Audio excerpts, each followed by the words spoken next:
আপনি দরজা আটকাবেন না। আমায় যেতে দিন। আপনি আমার সাথে এমনটা করতে পারেন না। আপনি আমার শিক্ষক।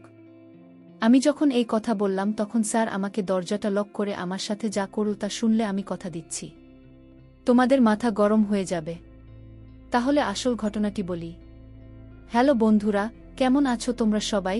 আমি তোমাদের সবার প্রিয় প্রিয়া আপু তোমাদের জন্য নিয়ে এলাম একটা নতুন গল্প। আজকের গল্পটা শুনলে তোমাদের 100% হাত নাড়াতে হবে। প্রতিদিন নিয়মিত গোপাগপির গল্প পাওয়ার জন্য আর আমার সাথে কথা বলতে চাইলে আমার চ্যানেলটি সাবস্ক্রাইব করে নোটিফিকেশন বেলটি অল করে রাখুন। তো গল্পটি শুরু করা যাক। আমি যখন কলেজে বিএ অনার্সে ভর্তি হলাম সে বছর থেকে টিউশনি পড়াতে শুরু করলেন। টিউশনি পড়ানোর উদ্দেশ্য ছিল পিছনের ক্লাসের বিষয়গুলোকে মনে রাখাও চর্চা করা। তাই টিউশনি পড়াতে শুরু করলাম ক্লাস 8, 9, 10-এর ছেলে মেয়েদের নিয়ে। নিজের ঘরেতে পড়াতাম। শুরুতে 4 জন ছাত্রছাত্রী ছিল। টিউশনি পড়ানোর সময় ছিল সন্ধ্যা 7টার পর, কারণ কলেজে যেতাম বিকেল 4টাতে, আসতাম বাড়িতে। তারপর খাওয়া দাওয়া করে একটু রেস্ট নিয়ে পড়াতে শুরু করতাম। 5 জন ছাত্র আর একটা ছাত্রী। শাকিলার অজয় ইন্টারে পড়ত আর অন্তরা পড়ত ইন্টার সেকেন্ড ইয়ারে। আসল কথায় আসি, প্রতিদিনের মতো পড়াতে পড়াতে অন্তরা প্রতি আমার এক অন্যরকম অনুভূতি কাজ করত। আমি অন্তরের দিকে তাকিয়ে থাকতাম, তার সৌন্দর্য দেখতাম। আমি যতবার অন্তরাকে দেখি ততবার আমার মনের ভিতর অন্যরকম অনুভূতির সৃষ্টি হয়। অন্তরা যেদিন প্রাইভেট পড়তে আসত না, আমি সেদিন কাউকে পড়াতাম না, ছুটি দিয়ে দিতাম। কারণ অন্তরাকে ছাড়া আমার পড়াতে ভালো লাগত না। অন্তরা দেখতে অনেক সুন্দরী। অন্তরার বাবা মা আমাকে বিশ্বাস করে আমার কাছে পড়াতে দিয়েছে। অন্তরার প্রতি আমার মায়ের সৃষ্টি হল। তাকে কিভাবে পাওয়া যায় সেই চিন্তা আমার মাথায় সবসময় ঘুরপাক খাচ্ছে। অন্তরা আমাকে দাদা বলে ডাকত। আমাকে বলে, দাদা আজ ইংলিশ পড়া করে আসেনি। কথাটা শুনতে আমি প্রচণ্ড রেগে গেলাম।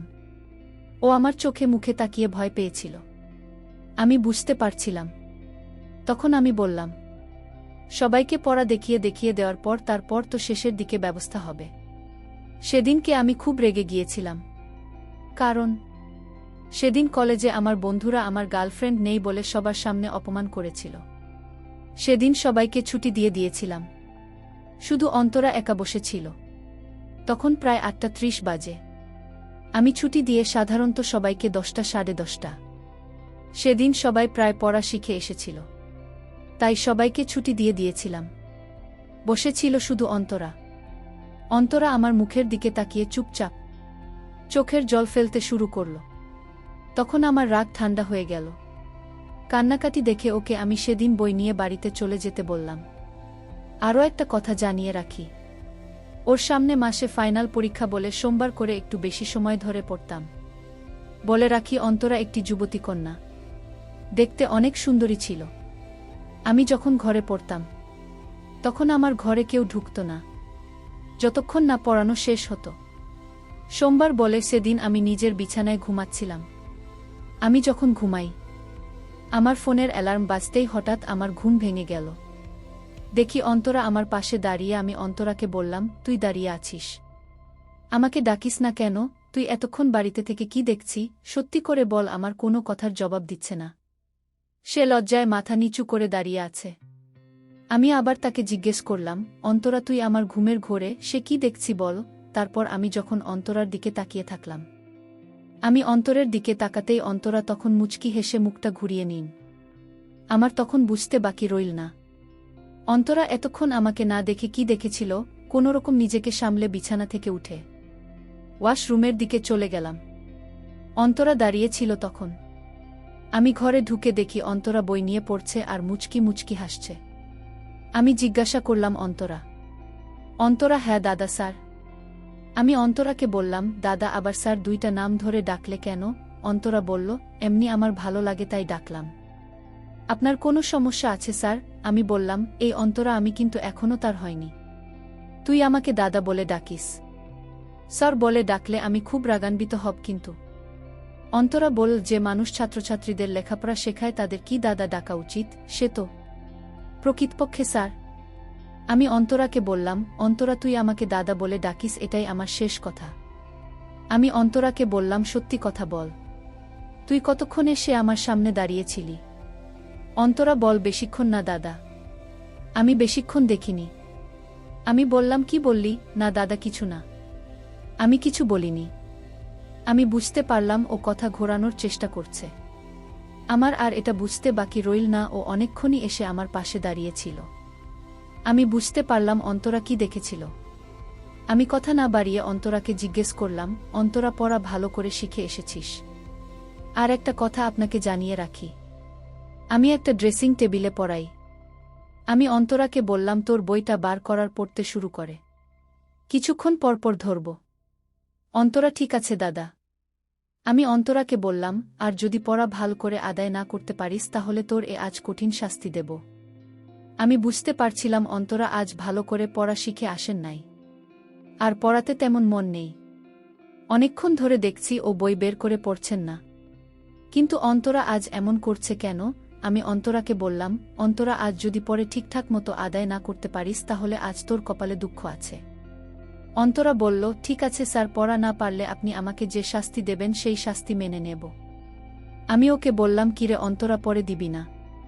অন্তরা কোনো কথার উত্তর দিল না। আমি আবার বললাম, কিরে তুই পড়ে দিবি না? অন্তরা আতকে উঠল। আর বল কি দাদা? আমি আবার বললাম, পড়ে দিবি না? অন্তরা বলল, দাদা আমার কেমন হচ্ছে, আমি সবই বাড়ি থেকে মুখস্থ করে এসেছিলাম, কিন্তু কেন জানি না আমার সব উল্টপাল্ট লাগছে। আমি ওকে বললাম, আমার পাশে আয় বইটা নিয়ে। অন্তরা বললেন, দাদা। ও আমাকে বলল, আরে তুই আমার কাছে আয়, তারপর বুঝতে পারবে। অন্তরা ও ভয়ে ভয়ে বইটা আমার পাশে নিয়ে আসলো। আমি অনেকক্ষণ ধরে দেখছি তুই চুপচাপ হয়ে আছিস, পড়ায় কোনো মন নেই তো। ওকে জিজ্ঞাসা করলাম, কি হয়েছে তোর? অন্তরা মাথাটা নিচু করে আমাকে বলল, কিছু হয়নি দাদা, আমি ঠিক আছি। আমি বললাম, অন্তত সামনে ফাইনাল পরীক্ষা, তুই এখন না পড়লে পরীক্ষায় ফেল করবি, তখন তো আমার বদনাম হবে। আমি কিন্তু তোকে কঠিন শাস্তি দেব পড়া আদায় না করতে পারলে। অন্তরা আমার কথা শুনে লজ্জায় আমার দিকে তাকাতে পারছে না। ও বুঝতে পারছিল সে আজ পড়া আদায় করবে না। তার মন মানসিকতা অন্যদিকে চলে গেছে। সে আমায় নিয়ে কিছু ভাবছে। আমি আবার বললাম, অন্তরা তুই পড়া আদায় করবে না, শাস্তি দিব। অন্তরা আমার মুখের দিকে তাকিয়ে একটাই কথা বলল, আমাকে শাস্তি দিন। আরে অন্তরা, আমি কেন তাকে শাস্তি দেব? অন্তরা বলল, আমি আপনার পড়া শিখে আসিনি, আর তাই আপনি যে শাস্তি দেবেন সেই শাস্তি মাথা পেতে সহ্য করে নেব। আমি ওকে বললাম, আজ থেকে এমন শাস্তি দিব তুই বাড়িতে যাওয়ার আগে কেঁদে কেঁদে যাবি। অন্তরা আমার কোনো কথার উত্তর দিল না। অন্য সময় ও আমাকে বলতো, আর হবে না দাদা, আমি কাল থেকে ভালো করে পড়া শিখে আসব। কিন্তু অন্তরা আজ কিছুই বলছে না। সে শাস্তি পেতে চায় তা, ও সে পড়া আদায় করবে না।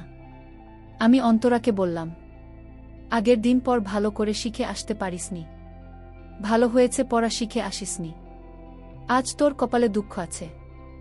আমি সাহস করে ওকে বললাম, আচ্ছা অন্তরা, আমি তোকে আজ যে শাস্তি দিব সেই শাস্তি মেনে নিবি। অন্তরা আমার উত্তরে বলল, আমি কতবার বলবো যে আমি পড়া শিখে আসিনি? আপনি আমাকে যে শাস্তি দেবে সেই শাস্তি আমি মাথা পেতে মেনে নেব। আমি অন্তরের কথা শুনে আমার অনেক সাহস বেড়ে গেল। আমি মনে মনে চিন্তা করতে লাগলাম, আজ যে সুযোগ পেয়েছি সেই সুযোগ হাতছাড়া করা যাবে না। সুযোগটা কাজে লাগাতে হবে যে করেই হোক। আমি অন্তরাকে জিজ্ঞেস করলাম, আমি আজ তোকে যে শাস্তি দিব সেই শাস্তি কিন্তু কাউকে বলা যাবে না। অন্তরা বলল, দাদা তুমি এমন কি করবে যে কাউকে বলা যাবে না? আমি যা বলছি তাই কাউকে বলা যাবে না। আমি দাদার মতো লোক জানার জন্য। আমি বললাম, ঠিক আছে স্যার, আপনার কথায় রাজি, আমি কাউকে বলবো না। তুই আমাকে এখন স্যার ডাকলে কেন? আমি তোকে কতবার বলবো তুই আমাকে ডাকবি না?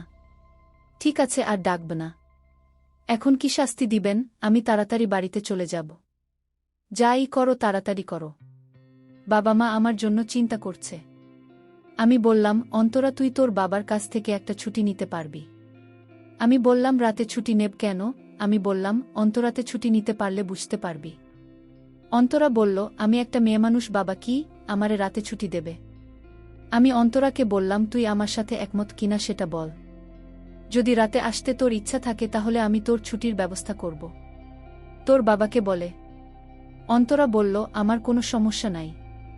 আপনি যদি আমার বাবার কাছ থেকে ছুটি নিতে পারেন। আমি অন্তরার কথায় অনেক খুশি হলাম। এতদিনের মনের আশা সফল হবে। আমি অন্তরাকে বললাম, তোমার বাবার ফোন নাম্বারটা দাও। অন্তরা বাবার ফোন নাম্বারে ফোন করে অন্তরার ছুটির কথা বলতেই তার বাবা বলল, রাতে ছুটি কেন মাস্টার, রাতে কি দরকার? আমি তার বাবাকে বললাম, সামনে তো পরীক্ষা আমার, তাই ভাবছি সপ্তাহে রাত 12টার পর থেকে প্রাইভেট শুরু করব। কারণ 1 মাস যাবত আমার পরীক্ষা চলবে। আর তাই সিদ্ধান্ত নিলাম সপ্তাহে 2 দিন এই 1 মাস রাত 12টার পর থেকে প্রাইভেট পড়ানো শুরু করব। আপনি যদি অন্তরাকে আমার দেওয়ার সময় পাঠাতে পারেন তাহলে আমি পড়াতে পারব। আমি জানতাম অন্তরার বাবা রাজি না হয়ে উপায় নাই। কারণ এই এলাকায় প্রাইভেট টিচার নাই। আর আমার মতো কেউ এত ভালো করে পড়তে পারে না। আমার এলাকায় মোটামুটি ভালো একটা সুনাম আছে। আর তাই অন্তরার বাবা বল, ঠিক আছে মাস্টার, তোমার যেভাবে সুবিধা হয় ঠিক সেই সময় পরেও কিন্তু আমার মেয়ে যেন ভালো রেজাল্ট করে। এটা আপনার বলতে হবে না। এটা আমার উপর ছেড়ে দেন। অন্তরার বাবা অন্তরাকে ছুটি দিল। মানে রাতে পড়বে আমার ঘরে। আর সেই খুশিতে আমার নাচতে ইচ্ছে করছে। আমি অন্তরাকে বললাম, অন্তরা, তোর বাবা রাজি হয়েছে। তোকে আজ থেকে রাতে পড়তে হবে। আমি দাদার কথা শুনে, মানে আমি যাকে দাদা ডাকে, সে আমার স্যারের কথা শুনে অবাক হলাম। আমার মাথায় কিছুই চিন্তা করতে পারছি না। আমার মাথায় কোনো কাজ করছে না। দাদা রাতে ছুটি নীল কেন? অবশ্যই আমার তা জানতে হবে। আমি দাদাকে বললাম, দাদা আমি রাতে আসতে পারব না। তখন দেখলাম দাদার মুখটা অন্ধকার হয়ে গেল। দাদা আমার দিকে রাগান্বিত দৃষ্টিতে বলল, তুই আসবি, তুই না এসে থাকতে পারবি না। আর যদি তুই আসতে চাই তাহলে তোর বাবার সাথে কথা বলে কেন? আমি তখন দাদাকে বললাম, আরে আমি এমনি মজা করছিলাম। আমি তো আসব যেহেতু বাবা ছুটি দিয়েছে। এই কথা শুনে দাদা আবার মুখের হাসির ছায়া ফুটে উঠেছে। আমি বললাম, দাদা আমি এখন বাড়িতে যাই, রাতে দেখা হবে। ঠিক আছে অন্তরা, তুই এখন বাড়িতে যা, তুই রাতে আসিস। দাদা আমায় পিছন থেকে ডাক দিয়ে বলল, এই অন্তরা রাতের সাথে করে গণিত ও ইংরেজি বই নিয়ে আসিস। আমি বললাম, ঠিক আছে। আমি এক হতাশার মধ্যে পড়ে গেলাম। আজ অন্তরা আসবে, কিভাবে শুরু করব কিছুই বুঝতে পারছি না। আর অন্তরা যদি আমার কথায় রাজি না হয় তাহলে কি হবে? আমি এসব ভাবতে ভাবতে হঠাৎ দেখি অন্তরা এসে হাজির। আরে অন্তরা, তুই কখন আসবি? তুই রাতে একা একা চলে আসি, ভয় করল না তোর? অন্তরা বলল, আমি কোনো কিছুতে ভয় পাই না। ওরে বাবা, কি বলে মেয়ে, ওর নাকি কোনো কিছুতেই ভয় পায় না। আমি তার কথা শুনে অবাক হলাম। ঠিক আছে, এখন আমার কাছে বইটা নিয়ে আয়, তোরে পড়া শিখায়। তারপর হবে তোর শাস্তি। অন্তরা তখন রাগ হয়ে বলল, আমি শাস্তি পেতে চাই আগে, তারপর শিখব। তার আগে আমি বই পড়তে পারব না। আমি বললাম, ঠিক আছে, আমি তোরে আগে শাস্তির কথা বলি। বলেন স্যার। আমি বললাম, রাগ করবে না তো? অন্তরা বলল, কতবার বলবো রাগ করব না। আমি তখন অন্তরাকে বললাম, অন্তরা, তোর বাবা তোর মায়ের সাথে যা করে আমি তা করতে চাই। অন্তরা আমার কথা শুনে বলল, বাবা মা কি করে? আরে পাগলি, সেটাও কি করে বলে দিতে হবে নাকি? আমি দাদার কথা বুঝতে পারলাম। আমি বললাম, না, আমি এসব পারব না। আমি তখন কাছে গেলাম। সে বলল, আমার সাথে এমন করবেন না। আমি এটা কিছুতেই মেনে নিতে পারব না। আপনি আমাকে যেতে দিন। আমি এখানে আর এক মুহূর্ত থাকতে চাই না। আমাকে চলে যেতে দিন। দাদা বলল, অনেক কষ্ট করে তোর বাবাকে রাজি করিয়েছি তোকে আর যাবার জন্য। আমি এ কিছুতেই হতে দেব না। অন্তরা তখন কান্না করে বলল, আমি জানতাম আপনি অনেক ভালো মানুষ, কিন্তু সে ধারণা আমার ভুল ছিল। আজ আপনার আসল চেহারাটা বের হয়ে আসলো। আপনি এত সম্মানী মানুষ আর আপনি এমনটা করতে পারেন না। আমি লক্ষ্য করলাম অন্তরা খুব রাগান্বিত হয়ে গেছে। আমি তখন সান্ত্বনা দিয়ে বললাম, ঠিক আছে, আমি কিছু করব না, কিন্তু আমার একটা কথা রাখতে হবে। অন্তরা বল, কি কথা আগে শুনি। সে বলল, আমরা দুজনে একসাথে নুডলস খাব। আমি নিজের হাতে রান্না করেছি। অন্তরা বলল, না, আমি খাব না। এই কথা বলতে দাদা ঘরের দরজা আটকিয়ে দিল। তারপর বলল, যদি নুডলসটা না খাস তাহলে আমি তোকে যেতে দেব না। আমার পেটেও ভীষণ ক্ষুধা ছিল, আর তাই আমি তার হাতের রান্না করা নুডলসটা খেয়ে নিলাম। নুডলস খাওয়ার পর আমি আর কিছুই বলতে পারব না। আমি সকালে বুঝতে পারলাম আমার মূল্যবান সম্পদ চুরি হয়ে গেল। দাদা আমার মূল্যবান সম্পদ চুরি করে নিল। প্রিয় বন্ধুরা, গল্পটি ভালো লাগলে অবশ্যই কমেন্ট করে জানাবেন। আর নিয়মিত এমন আলাদা স্বাদের গল্প শুনতে ভিডিওটিতে লাইক এবং চ্যানেলটিকে সাবস্ক্রাইব করে সাথেই থাকুন। আর হ্যাঁ, নোটিফিকেশন বেলটি অল করে রাখবেন, যাতে পরবর্তী গল্প সবার প্রথমে আপনাদের কাছে পৌঁছে যায়।